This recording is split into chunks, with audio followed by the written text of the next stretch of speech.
오늘은 쓸데없는 걱정을 안 하고 싶은데 쓸데없는 걱정을 자꾸 하게 되는 분들을 위해서 영상을 준비했어요. 사실은 이제 쓸데없는 걱정이라는 말에 이미 답이 다 있는데 쓸데가 없다. 그죠? 우리 걱정 중에 한 99%는 쓸데없어요. 대부분. 그걸 알고 있으면서도 걱정을 안 하고 싶지만 자꾸 하게 되는 게 쓸데없는 걱정이죠. 그래서 오늘은 어떻게 하면 쓸데없는 걱정을 안 할 수 있나 그 방법을 알려드리려고 합니다. 우선 쓸데없는 걱정으로 가득 찬 내 마음은 비유를 하자면 잡동사니들로 가득 발 디딜 데 없이 가득 찬 방에 비유할 수 있을 것 같아요. 그러면 한번 제가 질문을 드려볼게요. 그 방에 금덩이 하나가 있는 것과 온갖 자잘한 어떤 그 물건들이 가득 찬 것과 어떤 쪽이 더 발 뻗고 주무실 수 있을까요? 네. 걱정이 많은 분들은 금덩이가 하나 있는 게 더 걱정이 많을 것 같아요 라고 대답을 하실 거예요. 그런데 오히려 걱정이 없는 분들은 금덩이 하나가 있는 게 걱정이 덜하죠 라고 대답하실 거예요. 자, 이게 왜 그러냐 하면요. 자, 방에 잡동사니로 가득 찼어요. 온갖 데서 사온 물건들로. 그런데 왜 그렇게 가득 차게 되는지 아세요? 그 하나하나가 다 버리기엔 중요하게 느껴져서 그렇거든요. 정리하려고 보면은 얘도 중요하고 얘도 중요하고 이것도 중요하고 저것도 중요해요. 버리려고 보면은 다음에 또 쓸 일이 있을 것 같고 또 내년엔 쓸 일이 있을 것 같고 이런 마음이 자꾸 들거든요. 그래서 못 버리거든요. 그런데 이 자잘한 모든 물건들이 다 하나하나 중요해지면 나는 걱정할 게 많아지는 거예요.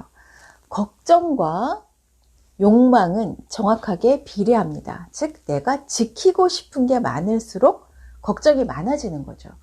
그런데 욕망이 큰 것은 문제가 되지 않아요. 그런데 자잘하게 많은 것은 문제가 됩니다. 특히 반대되는 욕망을 가진 경우, 이를테면은 남편이 친절한 건 좋아요. 나한테 친절했으면 좋겠어요. 그런데 밖에 나가서 친절한 건 싫어요. 또 애가 친구가 많았으면 좋겠어요. 그런데 친구랑 노느라고 공부를 안 하는 건 싫어요. 이런 식으로 서로 양립할 수 없는 반대되는 욕망을 가지게 되면 이것은 걱정이 많을 수밖에 없어요. 친구가 많아도 걱정, 남편이 친절해도 걱정, 이래도 걱정, 저래도 걱정이 되는 거죠. 그래서 마치 내 마음이 잡동사니로 가득 찬 방처럼 되는 거죠. 그럼 어떻게 해야 되느냐? 자, 중요한 것은 우선순위와 그 기준을 갖게 되는 건데요. 예를 들어서 방에 그냥 금덩이 하나가 있어요.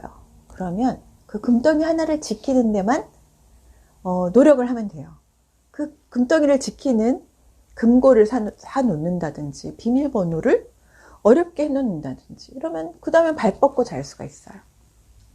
그런데 금고에도 넣을 수 없는 온갖 물건들이 다 소중하다면 얘가 없어질까봐 걱정, 쟤가 없어질까봐 걱정 이렇게 되는 거죠. 그러면 우리가 물건을 정리할 때랑 똑같은데 물건을 정리할 때는 기준을 가져야 정리할 수 있거든요. 예를 들어서 내가 1년 동안 이 물건을 사용하지 않았어요.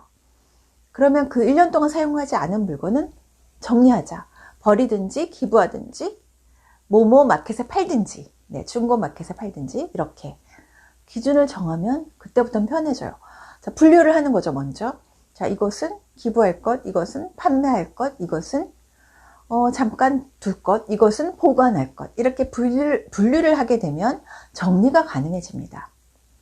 그것과 똑같이 우리 마음도 내가 중요하게 여기는 것 우선순위가 딱 정해진다면 우선 중요하게 걱정하고 내 생각의 에너지를 써야 할 곳에만 쓰고 그 외에는 그냥 버려야 되는 거죠. 자잘한 걱정들, 특히 모순되는 걱정들, 양립할 수 없는 걱정들은 버려야지 방이 깨끗해지는 거죠. 내 마음의 방이. 자, 그래서 쓸데없는 걱정으로 벗어나는 법은 우선 원칙과 기준을 정하기. 둘째, 그 원칙과 기준에 의해서 우선순위에 배제되는 것은 버리기.